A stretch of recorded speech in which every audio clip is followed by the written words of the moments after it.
Okay, here's the thing about perfectionism and capitalism. Perfectionism wants you to be right or wrong.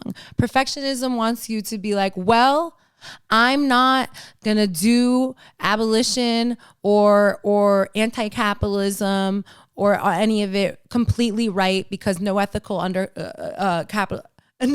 consumption under capitalism. So since I'm not gonna be completely right, I'm not even gonna try because I'm probably gonna be wrong. Easy, simple. This is what they want you to think. This is the cop thing. This is a cop mentality because you know what? Perfectionism, right versus wrong, also reinforces is the binary. What does the binary also reinforce? It's like this good versus evil thing. And what does good versus evil, like as a concept, which is so in like at least Western ideas, in capitalism, good versus evil wants you to think of good guy, bad guy. Good guy, bad guy wants you to think of good guy, put bad guy where? In jail. It comes back to incarceration. I really believe this. I believe this deeply and fundamentally. And it's why I want to talk about prison abolition so much, because I think it's easy for people to say, fuck the police. But it's going to be, it's more imperative to really understand. Saw a hawk, sorry. I love my life. We need to understand that like life literally, it's not good versus evil. And then evil go to jail.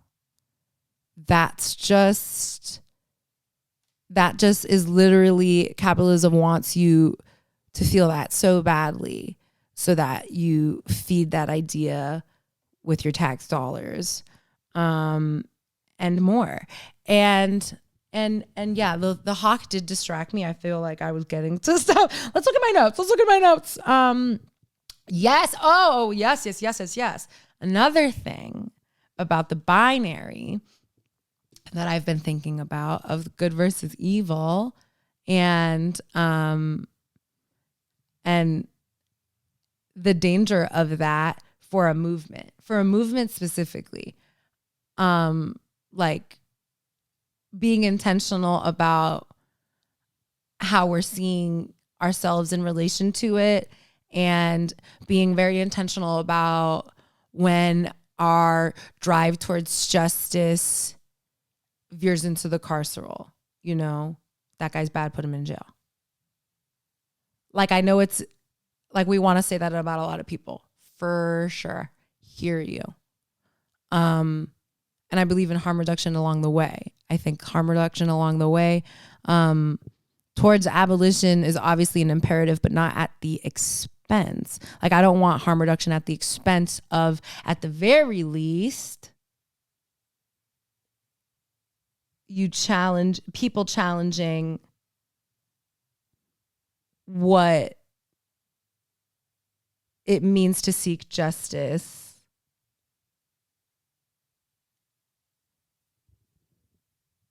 and the ways that we're subconsciously every day interpersonally reinforcing like what capitalism wants us to think about humanity, because capitalism isn't humanity. You know what I mean? Okay. The other thing about the binary is I've been thinking about transness, right? And transness being such a threat to fascism.